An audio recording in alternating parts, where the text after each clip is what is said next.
ఇక ఇంకో పార్టీ ఉంది బీజేపీ పార్టీ. మరి ఎల్లుండి ప్రధానమంత్రి మోడీ గారు వస్తున్నారు తెలంగాణకు. సంతోషం, వారికి స్వాగతం చెప్తా ఉన్నాం. ఆ బీజేపీ పార్టీ నుండి అంతకుముందు సుష్మా స్వరాజ్ ఉండే, ఇక్కడికి వచ్చి ఆ మేడం మాట్లాడిపోయింది.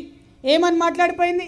పాలమూరు కూలీలు ప్రపంచమంతా పనిచేస్తారు, ఇండియా మొత్తంలో ఏ ప్రాజెక్టు కట్టినా ఎక్కడ కట్టినా మీ పాలమూరు కూలీల చెమటనే ఉంది అని తీయటి మాటలు, పుల్లటి మాటలు. సుష్మా స్వరాజ్ గారు అదే చెప్తారు, మోడీ గారు అదే చెప్తారు, బీజేపీ నాయకులంతా అదే చెప్తారు. కానీ పాలమూరుకు మాత్రం ఒక్క బుడ్డ పైసా ఇయ్యలే ఇంతవరకు. నేను డిమాండ్ చేస్తూ ఉన్నా, ప్రధానమంత్రి గారు వస్తూ ఉన్నారు, తెలంగాణలో ఖచ్చితంగా పాలమూరు రంగారెడ్డి ప్రాజెక్టుకి మీరు జాతీయ హోదా ప్రకటించాలని మేము డిమాండ్ చేస్తూ ఉన్నాం. ఇక్కడ అర్ణమ్మ ఉన్నది, డీకే అర్ణమ్మ మోడీ గారు వచ్చినప్పుడు మంగళహారతులు పట్టుడు కాదు, మోడీ గారికి మంగళహారతి ఇచ్చి పాలమూరు రంగారెడ్డికి నేషనల్ ప్రాజెక్ట్ స్టేటస్ ఇవ్వమని అడగాల్సిందే. మీరు అడగకపోతే వచ్చే ఎన్నికలలో అర్ణమ్మని కూడా చూడం, పాలమూరు పొరుమైల దాకా భారతీయ జనతా పార్టీ తరిమి కొట్టే పని చేస్తామని చెప్పి టీఆర్ఎస్ తరఫున మేము మీకు హెచ్చరిక చేస్తూ ఉన్నాం. ఇక మోడీ గారు వస్తున్నారు, ప్రధానమంత్రి గారు వచ్చినప్పుడు చాలా విషయాలు అడగాలి మనం. ఇంకొకటి ఏం చేశారు మోసం మోడీ గారు మనని, ఈడికెళ్ళి బీసీ బిల్లులు పాస్ చేసి పంపితే ఇంతవరకు బీసీ బిల్లు మీద ఒక్క మాట మాట్లాడతలేరు మోడీ గారు. జనగణన జరుగుతుంది, కులగణన, అందులో బీసీలకు ఒక కాలం పెడతా అన్నారు, దాని ఊసలేనటువంటి పరిస్థితి ఉంది.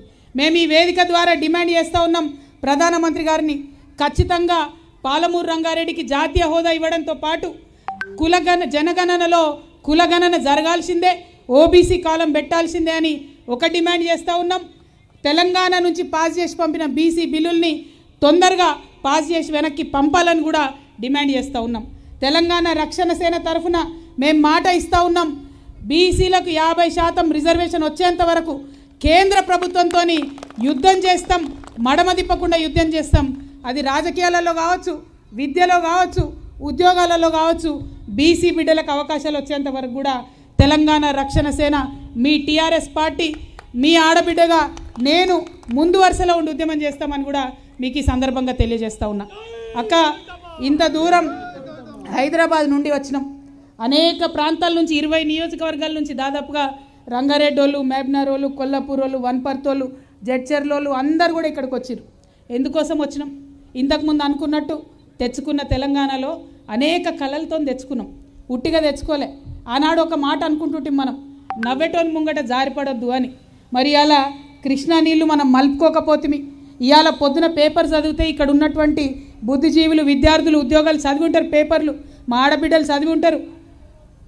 ఆంధ్ర వాళ్ళు ఈ సంవత్సరం వాడుకున్న నీళ్లు 771 టీఎంసీలు ఒక్క కృష్ణా నదిలో.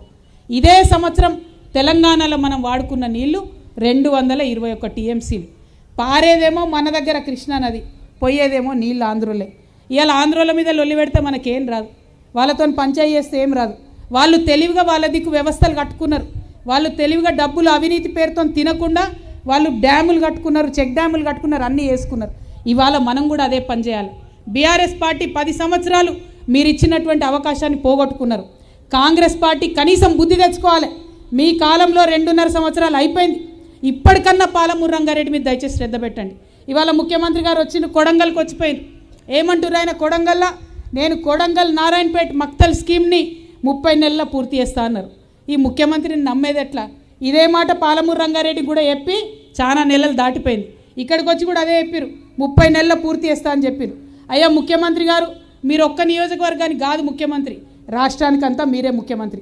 మీరు చేయాల్సింది ఏంది? ఇవ్వాలా పాలమూరు రంగారెడ్డికి స్కీమ్ని పూర్తి చేయాలి. పోనీ కొడంగల్ నారాయణపేట మక్తల్కి ఏమైనా మంచిగా చేసిరా అంటే, ఇక్కడ పాలమూరు రంగారెడ్డిలో 2.5 లక్షల ఎకరాలకు వచ్చే నీళ్లను తగ్గించి 1,00,000 ఎకరాలకు ఇవ్వడానికి ఆయన కొత్త పథకం పెట్టింది. నేను ముఖ్యమంత్రి గారిని డిమాండ్ చేస్తున్నా, మా టీఆర్ఎస్ పార్టీ తెలంగాణ రక్షణ సేన పాలసీని చెప్తా ఉన్నా, రేపు మేము అధికారంలోకి వచ్చిన తర్వాత జూరాలను సోర్స్ పాయింట్గా తీసుకొని 10 లక్షల ఎకరాలకు తగ్గట్టుగా అక్కడ ప్రణాళికలేసి కొత్త ప్రాజెక్టును సిద్ధం చేసుకుంటాం. ఆనాడు బీఆర్ఎస్ పార్టీ నాయకులు మాట్లాడిను, జూరాలలో నీళ్ళు ఎక్కడ ఉన్నాయని. జూరాలలో వరద నీళ్ళు ఉంటాయి, 35 రోజులు ఉధృతంగా వరద వస్తుంది. ఆ వరద వచ్చినప్పుడు ఎవరికి ఎంత దమ్ముంటే అంత ఎత్తిపోసుకోవచ్చు. మనకు 2 టీఎంసీలకే జీవో ఉంటుంది, కానీ 5 టీఎంసీలకు తగ్గకుండా 35 రోజులు కూడా నీళ్ళు ఎత్తిపోసేటటువంటి వ్యవస్థను పాలమూరు రంగారెడ్డి జిల్లాల్లో చేస్తామని చెప్పి ఈ లక్ష్మీదేవిపల్లి గడ్డ సాక్షిగా మీ ఆడబిడ్డగా నేను ప్రమాణం చేసి చెప్తా ఉన్నా. ఎందుకంటే చేయొచ్చు, చేసే అవకాశం ఉంది, చేసేటటువంటి పరిస్థితి ఉంది.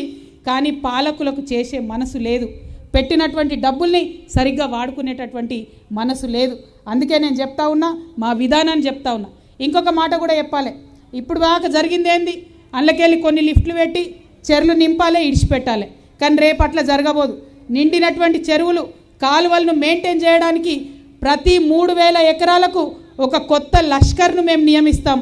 ఇది మొత్తం రాష్ట్ర వ్యాప్తంగా కూడా జరుగుతుంది. లష్కర్ అంటే కాలువలు మెయింటైన్ చేస్తారు, పొలాల దాకా కాలువలు తీస్తారు, అవి పనిచేస్తున్నాయా లేదా చూస్తారు, చూసి ఆఫీసర్లకు చెప్తారు. దాంతో కట్టినటువంటి ఆ ప్రాజెక్టు సరిగ్గా వినియోగం అవుతుంది, ప్రతి పొలానికి కూడా నీళ్ళు వచ్చే పరిస్థితి ఉంటుంది. వాటర్ కమిషన్ పెడతాం తెలంగాణ కోసం, ఒకటి ఇరిగేషన్ ఉన్నటువంటి అంశాలు, డ్రింకింగ్ వాటర్ అంశాలు కూడా ఆ కమిషన్ చూసుకుంటుంది. ఇట్లా అనేకమైనటువంటి మార్పులు చేసేటటువంటి ఆస్కారం ఉన్నది, ఎన్నో మంచి పనులు చేసేటటువంటి ఆస్కారం ఉన్నది. అవేవి చేయకుండా గద్దెకెక్కిండ్రు, కూర్చున్నారు, అవినీతి చేసుడు తప్ప ఇంకో పని చేస్తలేరు. కాబట్టి ఇవాళ మీ ఆడబిడ్డగా మీకు దండం పెట్టి ఒకటే కోరుతా ఉన్నా, నేను కొత్త వాళ్ళకు అవకాశం ఇవ్వండి, కొత్త ఆలోచన చేసే వాళ్ళకి అవకాశం ఇవ్వండి. అవినీతి లేకుండా పనిచేస్తామని మీకు మాట ఇచ్చి మీ దగ్గరకు వస్తున్నటువంటి వాళ్లకు అవకాశం ఇవ్వండి. మా ఆడబిడ్డలు ఒక్కసారి ఆలోచించుకోవాలి. ఎప్పుడు ముఖ్యమంత్రి ఒక మాట చెప్తాడు, 1,00,00,000 మంది ఆడవాళ్ళను, 1,00,00,000 మంది మహిళలు కోటీశ్వర్లు చేస్తాడంట. ఎక్కడైనా కోటీశ్వర్లు?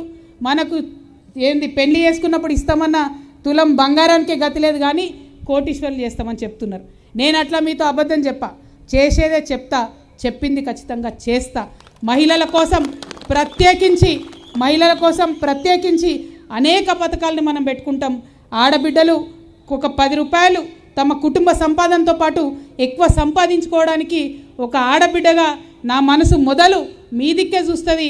ఎక్కడ పోయినా, ఏ సభకు పోయినా నా కన్ను మా అక్క చెల్లెలు ఎక్కడున్నారని వెతుకుతుంది. కాబట్టి ఒక ఆడబిడ్డగా నాకు అధికారం ఇస్తే, నేనుంటే మీ మీదే ఎక్కువ ఆలోచన చేస్తా అనే విషయాన్ని కూడా నేను ఈ సందర్భంగా తెలియజేస్తా ఉన్నా. ఖచ్చితంగా ఇవాళ ఆడపిల్లలు మంచిగా చదువుకుంటున్నారు, వాళ్ళ ఉద్యోగాల కోసం ప్రయత్నం చేయాలి, వాళ్ళు వ్యాపారాలు చేసుకుంటాం అనుకుంటున్నారు, వాటి కోసం ప్రయత్నం చేయాలి. ఇలా ఒక మాట చెప్పండి అక్క, మీరు సెల్ఫ్ హెల్ప్ గ్రూప్లలో ఉంటారు, మీకు లోన్ ఇస్తున్నారు, కానీ వడ్డీ లేని రుణాలు కేవలం 5 లక్షల వరకే ఇస్తున్నారు తప్పితే ఎక్కువ ఇస్తలేరు. అది ఆ గవర్నమెంట్ అయినా ఈ గవర్నమెంట్ అయినా. ఎప్పుడన్నా ఒకసారి ఎమ్మెల్యే ప్రోగ్రామో మంత్రి ప్రోగ్రామో ఉంటే మీ అందరిని అక్కడ పిలిచి అందరి ముంగట చెక్ ఇస్తారు, లేకపోతే మాత్రం అట్లనే పెండింగ్ పెడతారు. కానీ నిజమైన వ్యాపారం చేసి మీరు ఒక 2 రూపాయలు సంపాదించుకునేటట్టు మాత్రం ఎక్కడ స్కీమ్లు వేస్తలేరు. కానీ రేపటి నాడు తెలంగాణ రక్షణ సమితి అధికారంలోకి వస్తే చిన్నపిల్లలు, యూత్ 18 ఏళ్ళ నుంచి 40 సంవత్సరాల వరకు ఆడపిల్లలైనా మగపిల్లలైనా మీకు ఏదైనా వ్యాపారం చేయాలని ఉన్నా, మీకు ఏదైనా కొత్తగా పెట్టుకోవాలని ఉంటే, స్టార్టప్ పెట్టాలని ఉన్నా కూడా 2 లక్షల నుంచి 20 కోట్ల రూపాయల వరకు డైరెక్ట్గా బ్యాంకుతో సంబంధం లేకుండా మీ ప్రభుత్వమే మీకు లోన్ ఇస్తుంది. మిమ్మల్ని నమ్మి, మీ స్వశక్తిని నమ్మి, మీరు పెట్టేటటువంటి ఇండస్ట్రీస్ నమ్మి మీకు లోన్ ఇస్తుందని ఈ సందర్భంగా నేను తెలియజేస్తున్నా. ఇట్లా ఒక్కొక్కటి చెప్పుకుంటూ పోతే అనేకమైన అంశాలు ఉన్నాయి. కానీ ఇవాళటి సభ నీళ్ళ కోసం పెట్టుకున్నటువంటి సభ, నీటి గోస కోసం మాట్లాడుకోవడానికి పెట్టుకున్న సభ.